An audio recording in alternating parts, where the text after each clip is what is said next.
여기 계신 여러분들 중에 혹시 깊은 병을 가지신 분들 경험이 있을 거예요.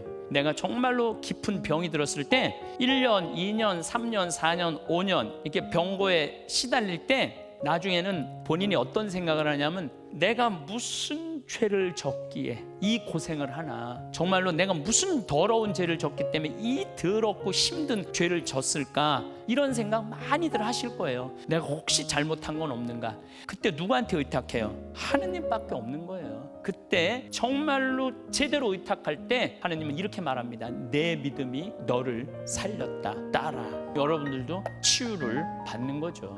가장 중요한 건 사람을 사랑하는 마음을 가지라는 거예요. 어느 누구도 함부로 대하지 말라는 거예요. 12년 동안 하여라는 부정한 사람도 함부로 대하지 말고, 가늠하는 여인도 함부로 대하지 말고, 6번째 남자하고 사는 사마리아 여자도 함부로 대하지 말라는 거예요. 예수님은.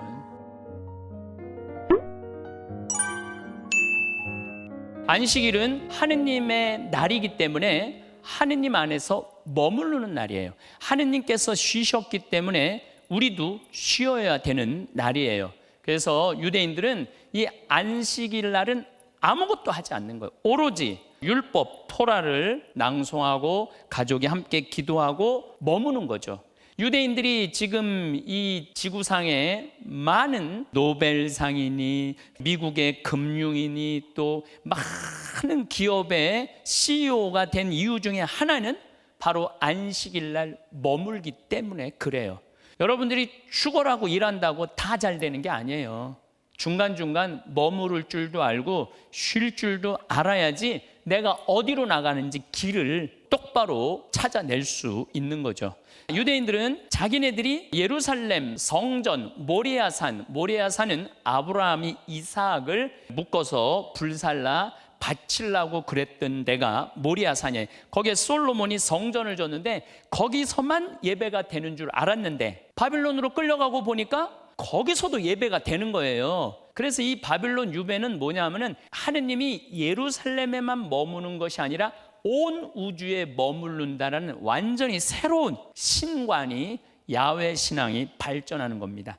또 이들은 안식일 뿐만 아니라 정결 예식을 굉장히 중요하게 여겼어요. 내가 거룩하니 너희도 자신을 거룩하게 하여 거룩한 사람이 되어라. 유대인들은 이방인은 더럽고 자기네들은 거룩하고 깨끗한 민족이라고 생각을 했던 거예요. 그래서 깨끗한 민족이 되기 위해서는 정결례라는 게 다른 게 아니야. 씻는 거야. 손도 씻고 몸도 씻고 다 씻는 거예요. 그러니까 하느님을 만나기 전에 씻는 게 정결 예식이에요. 하느님과 관계회복에 있어서 가장 우선시되는 더러움을 씻는 예식이 정결 예식이에요. 정결례 방법으로는 부정에 접촉한 자가 몸을 씻고 착용했던 옷을 빠는 것으로 이루어졌어요. 또 부정의 종류에 따라 제사까지 지내야 했죠. 부정을 탔을 경우는 7일 동안 진지 밖에서 머물러요. 근데 왜 이 진지 밖에 머무르냐면 출애굽 때 40년을 떠돌아다녔잖아요. 그러니까 집이 없이 진지를 항상 세웠기 때문에 진지 밖에 머물렀어야 돼. 더러워졌을 때는. 그 다음에 정결욕조에서 정결례식 씻는 거죠. 씻고 제사장은 붉은 암소의 재를 물에 섞어서 그에게 뿌리는 절차로 깨끗해졌다라는 표시를 드러내는 거죠. 정결례라는 게. 고름을 흘리던 사람이 병이 나 깨끗하게 하려면 7일간 꼬박 기다려. 남자 몸에서 고름이 나면은 7일간 꼬박 기다렸다가 옷을 빨아입고 반드시 흐르는 물에 목욕을 해야 됩니다. 그러면은 정하게 된다는 거죠. 왜냐하면 유대인은 깨끗한 민족이니까 조금이라도 더러운 거를 허락을 못했던 거죠. 산모의 정결례. 여자가 아이를 베어 사내 아이를 낳았을 경우 7일간 부정하다. 참, 그 왜 부정할까? 애를 낳는데. 이상하죠? 그 다음 8일째 되는 날은 사내 아이는 할례를 베풀어야 돼. 아들을 낳을 경우 7일간 부정하고 33일을 집안에 머물러야 돼. 그러니까 아들을 낳았을 때는 40일 동안 집에 머물러야 돼. 근데 딸을 낳았을 때는 더 더러워. 딸을 낳았을 때는 14일간 부정하고 66일을 집안에 머물러야 돼. 그러니까 딸을 낳았을 때는 80일을 집안에 머물러요. 80일을. 제가 이슬람에서 만약에 여자가 성폭행을 당했을 때 남자 1명의 증인하고 여자 2명의 증언하고 맞먹는다고 그랬죠? 여자는 이마만큼 사람 대접을 못 받았던 거예요. 고대 근동 지방에서는. 그런데 예수님이 와서 여자를 인격으로 대해줬고, 이슬람은 쿠란 4장 34절에서 여자를 때려도 된다 그러니까 지금도 이슬람 교도들은 많이 때린다는 거예요. 여러분들 천주교 신자 된 것에 대해서 감사해야 돼요. 부정한 여인, 여성이 월경을 하면 7일 동안 부정합니다. 눕는 자리도 부정해, 앉는 자리도 부정해. 여자의 잠자리에 몸이 닿는 이는 모두 옷을 빨아 입어야 돼. 그러니까 여기 혹시 뭐 이상한 생각하지 말고 지금 월경하고 있는 분인데 옆에 몸 닿으면 유대법에 의하면 그 사람 부정 타는 사람이에요. 여자는 당연히 부정하고 그 몸에 닿는 사람도 부정한 거예요. 이해가 안 되잖아요. 자기네들 민족 깨끗한 걸 위해서 이 사람들은 우리가 이해할 수 없을 만큼 철저하게 정결례를 치렀다는 거죠. 동침한 남자도 7일 동안 부정해. 8일째 정결례를 치러야 한다는 거예요. 악성 피부병, 부스럼, 습진, 악성 피부병, 나병은 부정한 거야. 악성 피부병에 걸리면 공동체에서 격리해야 돼요. 종기에서 퍼진 악성 피부병도 있고, 정결례를 하는 이유 중 하나는 자기네들이 이방인보다 깨끗하다는 이유도 있지만은 공동체의 건강을 위한 것도 있어요. 그래서 아예 격리를 시켜버렸죠. 부정한 사람이요, 만약에 나병에 걸리면은 악성 피부병에 걸린 병자는 옷을 찢고 머리를 풀어야 돼. 그리고 자기가 부정한 사람이요, 부정한 사람이요 하고 외칩니다. 그러니까 공동체에 들어갈 수가 없는 거죠. 그는 부정한 사람이므로 진영 밖에 자리 잡고 혼자서 살아야 된다는 거예요. 예수님께서 나은 자를 어루만지시면서 고쳐주시면 얼마나, 우리는 정말로 그 느낌이 없지만 예수님이 인간을 얼마나 아끼고 사랑하고 우리의 고통 하나하나를 얼마나 이해하고 끌어안아 주는지 알 수 있죠. 나 어렸을 때 나는 시골에서 살았는데 동네에 나 환자들 오면은 돌을 던지고 막 그랬던 기억이 나요. 어렸을 때 아마 여기 시골에 사는 분들 그런 기억 나는 분들 있을 거예요. 유대인이 가장 싫어하는 게 뭐냐면은 시체와 접촉하는 거예요. 그래서 사람이나 각종 물건들이 시체에 접촉했을 경우 이때는 붉은 암송아지를 불사른 뒤 그제로 부정을 깨끗하게 하는 정결 예식을 반드시 해야 돼요. 시체와 닿으면 부정하다고 믿는 유다인은 예루살렘에 올라가는 길에서 강도를 당한 사람들, 사제와 레인들은 어떻게 부정을 타기 싫어서 그냥 올라가요. 예수님이 지적하는 게 바로 그거예요. 사람의 생명이 더 중요하지 부정을 타는 게 더 중요하냐. 근데 사마리아 사람은 어떻게? 그 사람을 들쳐업고 여관까지 끌고 가고. 그러니까 누가 진정한 이웃이냐?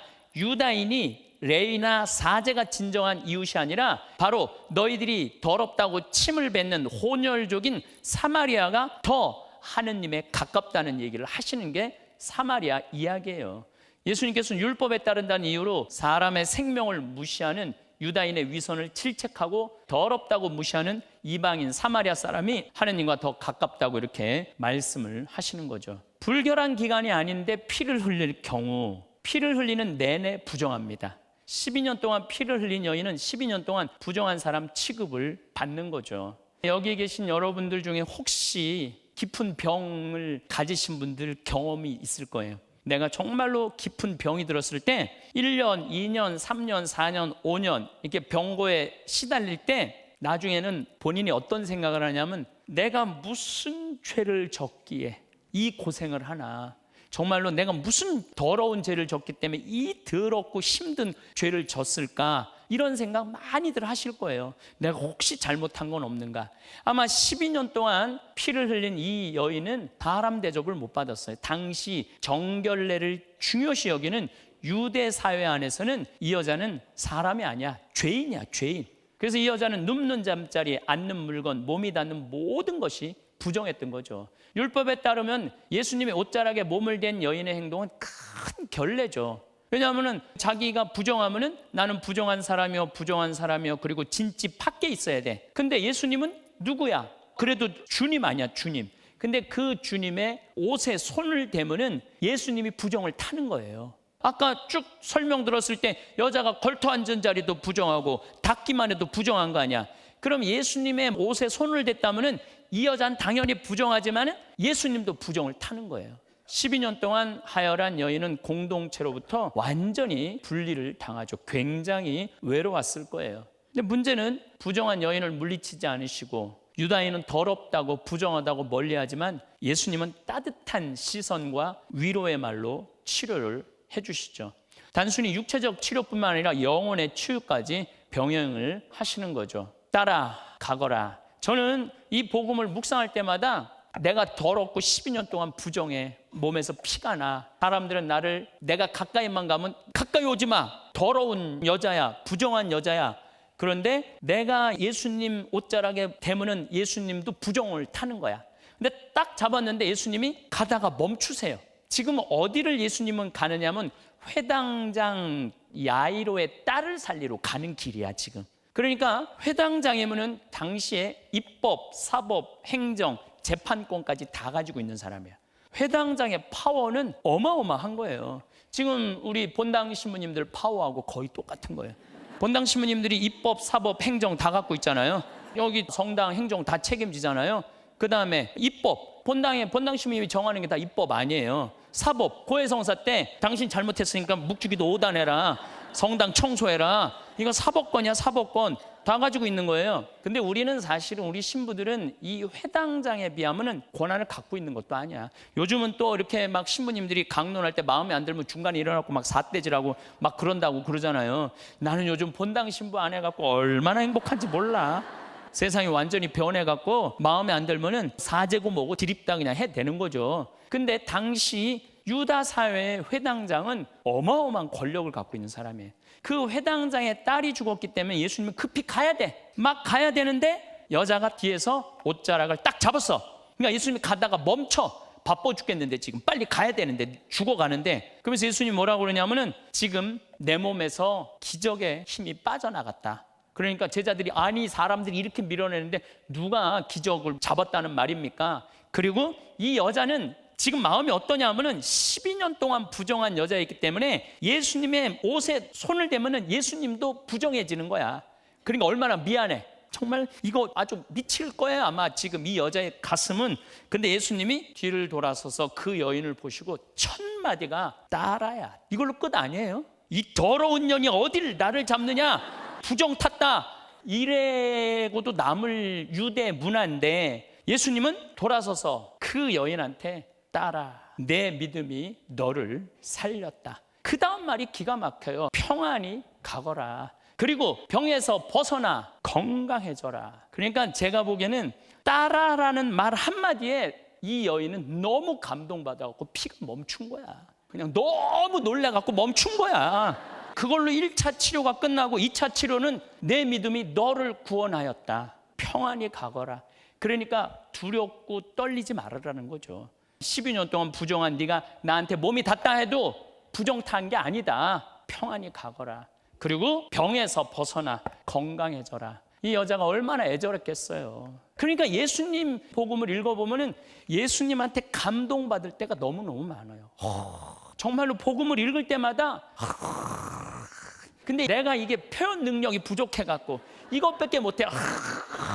이것밖에 못하는 거야. 병을 치료하느라 모든 재산을 날린 여인은 남아있는 것이 아무것도 없었어요. 오로지 하느님만이 유일한 희망이야. 이 여인은 예수님에게 마지막 희망을 걸고 의탁한 거죠. 우리 인생 역시 마찬가지.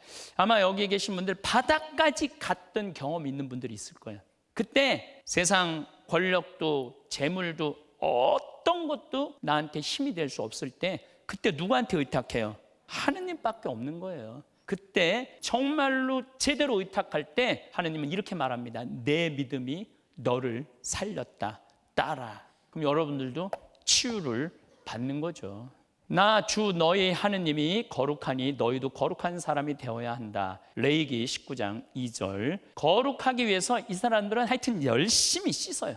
정결 예식은 예수님 탄생 1세기 전부터는 팔레스타인을 포함하여 광범위하게 정결 예식이 일어났어. 결국은 세례 운동으로 발전하고 세례자 요한이 탄생하게 되는 거예요. 이 정결 예식 때문에 세례 운동이 탄생을 하는 거죠. 그래서 강이나 시냇물과 정결 욕조, 이 목욕탕이죠. 이걸 미크베라고 그래요. 이스라엘에 남아있는 150개 정도의 정결 예식 저수조, 아직도 이게 남아있어요. 동네마다. 그 무렵에 만들어진 겁니다. 꿈난 유적지, 우리 성지순례팀 거기 가봤을 때 이렇게 계단으로 깨끗이 씻는 에세네파 얘기가 나오죠. 마사다, 성전 남쪽 유적지 등 유다인들은 성전이나 회당에 들어가기 전에 반드시 정결 예식을 거행했던 거죠. 미크베 구조가 항상 계단으로 내려가서 씻는 거예요. 그래갖고 여자들은 대개 성전에 못 들어갔으니까 여자들이 씻는 경우는 거의 없어. 다 남자들이 씻죠.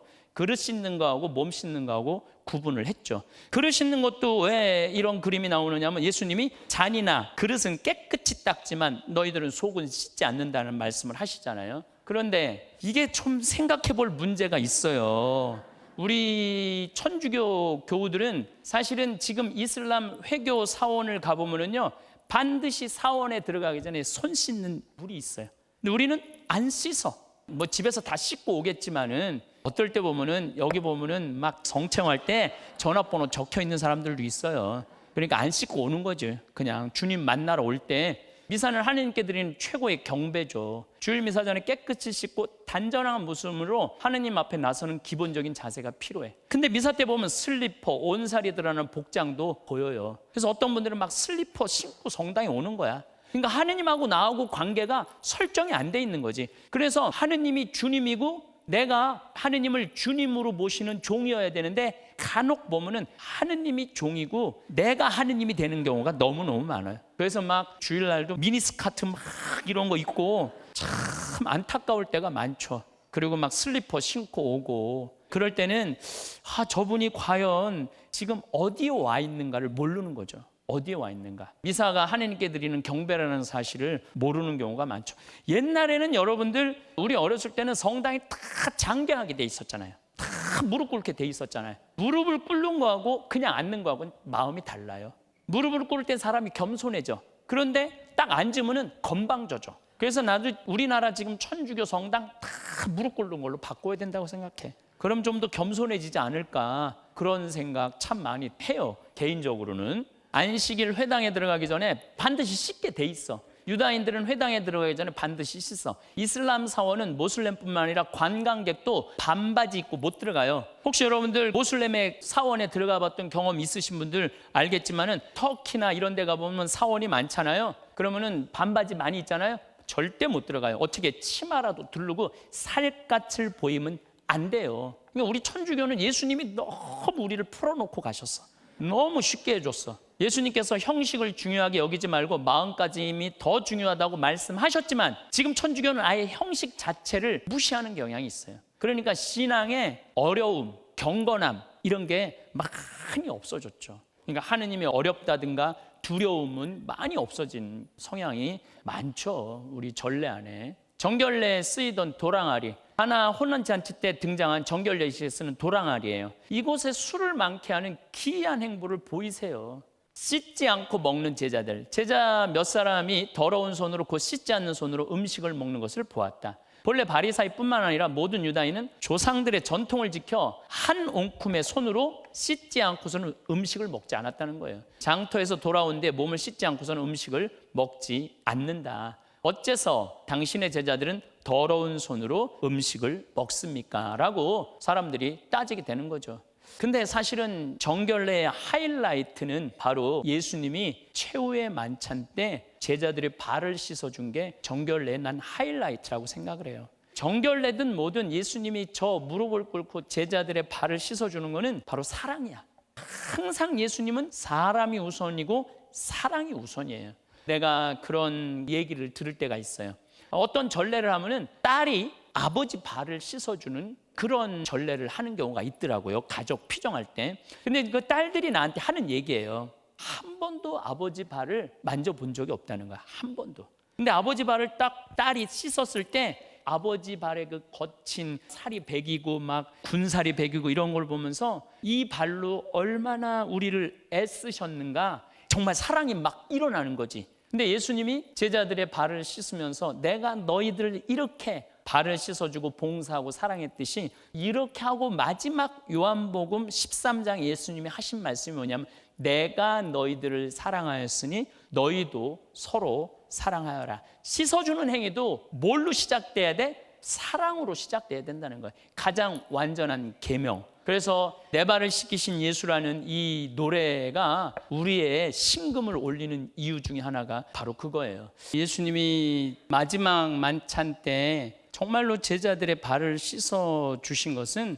정말 인류 역사에 정말로 모범을 보여주신 것 같아요. 바로 스승이 해야 할 일, 또 우리 예수님을 따르는 제자들이 해야 되는 일, 또 저뿐만 아니라 여러분들 모두가 정말로 형제의 발을 씻어주는 그러한 사랑의 세상을 예수님께서는 원하셨던 거죠. 먹지 말아야 될 음식, 그러니까 깨끗한 민족이니까 더러운 거 먹으면 안 된다는 거예요. 원칙적으로 발굽이 갈라지고 대세김질하는 초식동물만 먹을 수 있어. 양, 소, 염소, 박쥐, 맹금류의 새. 맹금류의 새는 왜 먹으면 안 되느냐 하면은 유다인들은 피 먹으면 돼, 안 돼요? 안 되죠. 맹금류는 잡아먹으면서 어떻게 해? 생피를 먹잖아요.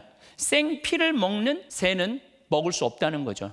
그러니까 아주 철저하게 그런 걸 지켰던 거죠. 물고기 잡아먹는 새, 이것도 생피 먹는 거니까 할 수 없다는 거예요. 그 다음에 낙타, 오소리, 토끼, 새김질은 하지만 굽이 갈라지지 않은 짐승은 먹을 수가 없다는 거예요. 또 새김질을 하는 거를 먹는 거는 희한한 해석이지만은 하느님의 말씀을 새기는, 그 짐승을 먹으면서 하느님의 말씀을 새겨야 된다 이거야. 돼지 굽이 갈라지고 틈이 갈라지지 않지만 얘네들은 새김질을 안 하고 그냥 꿀떡꿀떡 먹으니까 돼지고기도 먹으면 안 된다는 거예요. 두 종류, 폐류, 머리 큰 거, 그러니까 뭐 문어, 오징어 이런 것들, 폐류, 갑각류, 장어, 미꾸라지, 내가 다 좋아하는 거야 이거. 내가 유대인 됐으면 정말로 이 맛을 느끼지 못했을 거야. 비늘이 없어요. 장어는 지느머리 없는 문어, 낙지, 오징어, 해삼 이런 거 먹으면 안 된다는 거예요. 그 외에도 땅을 기어다니는 길짐승은 먹을 수가 없는 거예요. 너무너무 많은 부분들을 못 먹겠던 거죠. 요즘 간혹 개신교에서 이거를 아직도 이어받는, 뭐 많이는 안 그러지만 특이한 개신교들은 자기네들만 구원받았다고 생각하는 개신교가 있잖아요. 자기네들만 구원받았다고 생각하는 그 몇몇 특이한 개신교들은 순대를 못 먹게 해요. 피로 만들었다고. 그 맛있는 순대를.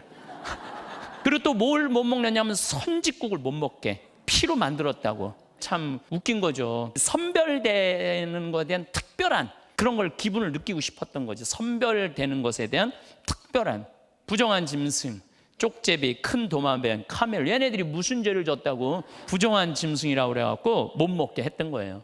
부정한 짐승이 옹기 그릇에 닿으면 그릇을 깨버렸다. 그릇을.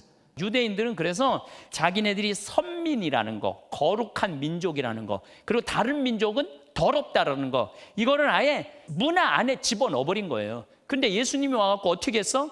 너희들만 선민이 아니다. 너희들이 더럽다고 생각하는 사마리아, 세리, 창녀 이런 사람들이 먼저 하늘나라에 들어갈 것이다. 그 유대인들이 화가 나는 거죠. 예수님에 대해서. 불행하여라 너희 위선자 율법학자들과 바리사이들아. 이게요, 예수님이 죽으려고 마음을 드신 거예요. 너희가 잔과 접시의 것은 깨끗이 하지만 그 안에 탐욕과 방종으로 가득 차 있기 때문이다. 불행하여라 너희 위선자들과 바리사이들아. 바리사이들은 거의 율법학자들이에요. 그러니까 바빌론 유배 이후 유대교를 지킨 사람들이 누구냐면 바리사이들이에요. 바리사이들. 너희가 겉은 아름답게 보이지만 속은 죽은 이들의 뼈와 온갖 더러운 것으로 가득 차 있는 회칠한 무덤 같기 때문입니다. 그러니까 예수님은 형식보다는 내면의 아름다움을 훨씬 더 중요하게 여겼던 분이시죠. 음식보다는 마음이라는 거죠. 사람이 밖에서 몸 안으로 들어가 그를 더럽힐 수 있는 것은 하나도 없다. 오히려 사람에게서 나오는 것이 그를 더럽힌다. 그러니까 예수님 덕분에 나는 오징어도 먹을 수 있고 문어도 먹을 수 있는 거예요. 너무 감사하죠. 하여튼 모든 면에 있어서 저는 예수님한테 감사해요. 안에서 곧 사람의 마음에서 나쁜 생각들, 불륜, 도둑질, 살인, 간음, 탐욕, 악의, 사기, 방탕, 시기, 중상, 교만, 어리석음이 나온다.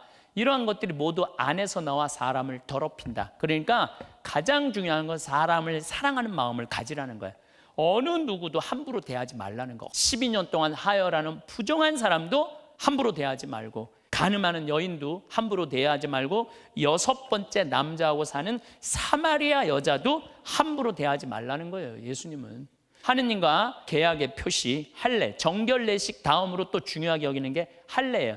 생후 8일이 되는 모든 남자애는 할례를 받아야 한다는 아브라함의 명령에 따라 할례의 관습이 생겨난 거예요. 하느님과 이스라엘 민족 사이에 체결된 계약의 표징으로 굳게 믿었던 거예요. 그러니까 이것도 깨끗함에 연결이 돼 있는 거예요. 만약에 할례를 하지 않으면 더럽거든요. 근데 할례를 하면 깨끗하거든요. 무슬림은 코란에서 명하지 않았는데도 할례를 지금 받아요. 무슬림들도. 유대인처럼 그들도 아브라함의 후손이라고 믿기 때문이야. 아브라함의 첫 번째 아들은 누구예요? 이스마엘이에요. 이스마엘이 지금 이슬람이 자기네들 직계 조상이라고 생각을 하는 거야. 그 다음에 동생이 이삭이잖아요. 그러니까 아브라함의 후손이니까 우리도 할례를 한다. 그리고 할례를 하는 거죠. 생후 8일 만에 행해야 하는 할례식, 모든 유대인들이 했던 거죠. 할례식을 할 도구들, 칼, 가위 이런 걸로 현대는 하고 있는 거죠. 이게 자기네들이 선택된 민족이라는 표시라고 하는 거예요. 그런데 문제는 여성의 할례가 지금 행해진다는 거예요. 이게 잘못된 관습에서 나오는 거죠. 지금 1억 2천만 명의 여성이 할례를 받았어요. 매년 200만 명의 여성이 인권 유린을 당해, 할례를 당해. 예멘 해안 지역에 96% 여성이 할례를 받았고 이집트는 97%가 할례를 받아. 여성 할례는 북부 아프리카에 굉장히 많이 지금 행해지고 있어요. 사용되는 도구는 면도칼이나 유리조각, 마취 없이 비위생적 환경에서 진행되죠. 출혈을 막기 위해 염소 지방으로 상처 부위를 덮어. 근데 문제는 왜 여성의 할례를 하느냐? 여기 안에는 여성을 굉장히 차별하는 게 들어있어요. 이슬람은 아내를 4명까지 데리고 있을 수 있다고 얘기했죠. 그런데 여자가 할례를 하는 건 성적인 쾌감되는 부분을 잘라버리는 거예요. 그러니까 만약에 성적인 쾌감을 많이 느끼면은 어떻게 해? 4명 여자가 한 남자 괴롭히면 어떻게 돼요? 남자 미치는 거예요. 그러니까 완전히 남자를 위한 이 문화가 바로 여성 할례예요. 그래서 미국도 지금 이슬람인들이 많아갖고 몇십만 명이 할례를 강제로 한다는 거, 몰래 법적으로 금지하고 있는데, 여러분들이 그래서 가톨릭 신자라는 것에 대해서 엄청나게 감사해야 된다니까요. 이거는 우리가 굉장히 심각한 문제인데 부각되지 않는 문제죠. 굉장히 여성을 박해하는 거예요. 이 할례를 왜 이렇게 강조하냐면 바오로와 이방인의 할례가 충돌이 돼요. 이방인들이 그리스도의 신자가 되기 위해서 반드시 유다인이 될 필요가 없다는 견해가 승리를 거둬. 사도행전 15장. 근데 결국은 바오로 사도가 마지막에 4차 여행 때 로마로 가서 죽임을 당하죠. 무슨 문제 때냐면 할례 문제 때문에 그래요. 그러니까 유다인들은 자기네들의 전통에 반하는 걸 수용하지 못했던 거야. 예수님도 그래서 돌아가시기는 하지만은 예루살렘 사도회의라는 게 열려요. 기원 후 50년경 예수님 승천 20년 후에 열린 첫 번째 공의회예요.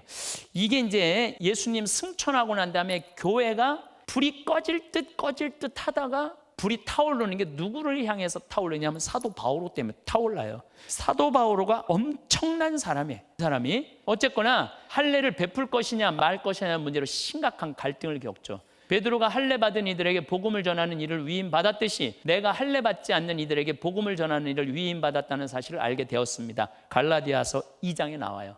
이방인은 율법, 모세오경이라는 것을 알지도 못했죠. 여러분들, 유대인들은 모세오경을 외웠지만은 바오로 사도가 코린토, 터키 지방, 그리스 지방에 선교를 나갈 때 이방인들은 모르잖아요. 모세오경이 뭔지 어떻게 알아? 그런데 유대인들은 니네들이 그리스도를 믿으려면 할례를 받아야 된다. 아니 할례가 뭔지도 모르는데 할례를 받으라고 그러니까 이상하잖아요.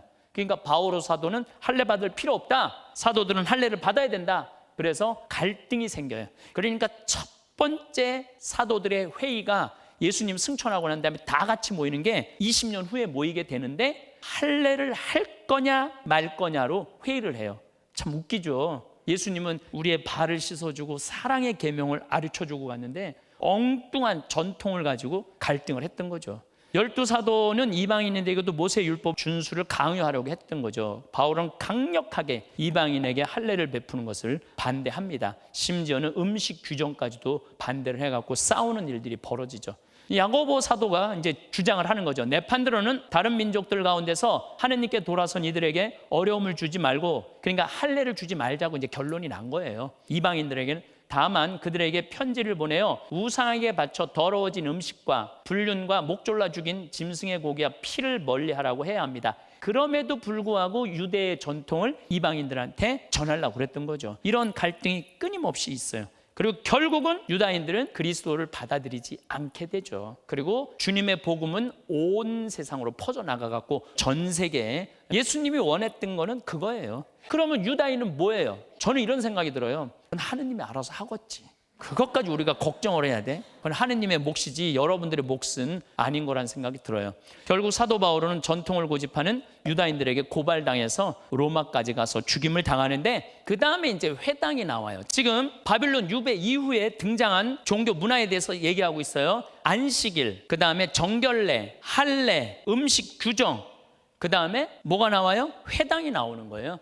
회당은 바빌론 유배 이전보다는 이후에 생겨난 것으로 우리가 볼 수 있습니다. 유대인의 삶의 중심이었던 성전이 파괴되고 포로로 끌려간 후에 예루살렘 성전에서 예배가 불가능해졌기 때문에 회당이 생겨나는 거예요. 아까도 말씀드렸지만은 하느님께 경배는, 하느님께 제사는 바로 모리아산, 아브라함이 이삭을 봉헌한 그 솔로몬이 한 하느님의 성전에서만 되는 줄 알았더니 바빌론에 가보니까 거기서도 하느님을 생각할 수 있고 경배할 수 있었던 거야. 그래서 이들은 10명만 모이면 회당을 만들기 시작을 했어요. 거기서 회당에서 모여갖고 디아스포라, 흩어진 유대인 공동체, 바빌론 유배 때 바빌론까지 가기 싫어갖고 이집트로 간 사람, 시리아로 간 사람, 그리고 난 다음에 요르단으로 간 사람, 설명을 드렸죠. 이 흩어진 사람들을 뭐라고 부르느냐 하면 디아스포라 공동체라고 부르는 거예요. 그러니까 이 사람들은 자기네들이 유대인이고 모세 오경 율법을 안단 말이야. 거기서도 야훼 하느님을 기억하고 있었던 거야. 그러면서 회당이 탄생을 하는 거죠. 유대인 전승에 의하면 기원전 5세기 느헤미야가 율법을 연구하고 전하기 위해서 120명을 선벌한 후 회당을 세웠다는 전승도 있어요. 회당, 기원전 400년경 말라키 예언자를 끝으로 세례자 요한에 이르기까지 예언의 시대는 끝이 납니다. 자, 여러분들 예언자들 많이 알죠? 이사야, 예레미야, 아모스, 호세아. 근데 누구에서 예언은 끝나냐면 말라키 예언자에서 끝나요. 기원전 400년 이후로는 예언자가 안 나타나. 그리고 누구에서 마지막 예언자가 나타나냐면 세례자 요한이 마지막 예언자로 나타나. 그 400년 동안 종교적 지도자가 없었어요. 그럼 400년 동안 종교적 지도자가 없었는데 어떻게 유대교가 400년을 이어올 수 있었느냐?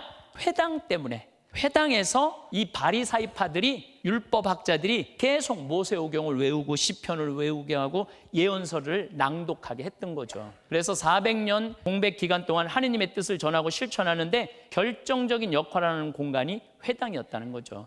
이 시기에 바리사이파, 사두가이파, 에세네파, 열혈당원이 생겨나고 예수님 활동 시기에 많은 영향을 미치는 거예요. 그래서 우리가 신약 성서를 제대로 이해하려면 구약 성서를 알아야 돼요. 신약 성서만 읽으면 전혀 이해하지 못할 수 있는 공간이 너무너무 많아. 그러니까 예수님 시대에 아니 무슨 회당 얘기, 안식일 얘기, 미리싹 잘라 먹는 얘기, 사마리아 얘기 이런 얘기가 왜 나오느냐면 수천 년에 걸친 이런 축적된 신앙의 문화가 예수님이 와서 부닥치는 거죠. 회당의 역할은 신약 성경에 회당이 언급될 때 기본적인 기능으로서는 종교적 예배, 교육도 했던 거죠. 우리 성당에서 지금 예배 제사 드리잖아요. 미사. 그리고 또 예비자 교리하죠. 또 주일학교 교리하죠. 여러분들 성당에서 성서 가르치죠. 회당과 성당의 기능이 거의 같았던 거야. 근데 회당이 좀 기능이 강해요. 우리보다는. 하지만 정치적 모임, 결혼, 장례, 재판까지 했어. 회당에서. 회당장이 무슨 권한까지 있었냐면 재판 권한까지 있었던 거예요. 그러니까 훨씬 강했던 거죠. 크고 작은 모임을 위한 장소가 기본적인 회당의 의미야. 회당은 백성의 예배, 교육, 헌물이나 헌금을 받고 구제나 재판, 장례식, 특히 나그네 숙소까지 제공을 해줬어요. 저는 우리 천주교가 지금 더욱더 세상에게 열린 세상이 되려고 그러면 성당에 나그네 숙소 있어야 된다고 생각을 해요. 우리가 지금 너무 폐쇄적이에요. 오히려 회당보다 더 폐쇄적일 수 있어요.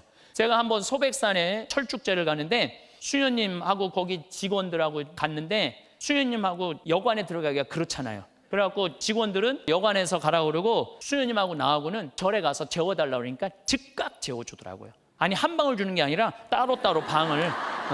근데 지금 우리나라 교구청에 떠돌아다니는 사람이 아니 아주 거지가 아니더라도 일반 사람, 우리 같은 여행자들이 교구청에 가고 나 오늘 하룻밤 여행 가는데 재워달라고 그러면 재워줄 수 있는 교구청이 몇 군데나 있을 것 같아요? 한 군데도 없어요. 한 군데도 없다는 얘기는 뭐냐면 우리가 그만큼 폐쇄적이라는 거예요. 가톨릭 교회가 보편적인 교회가 아니에요.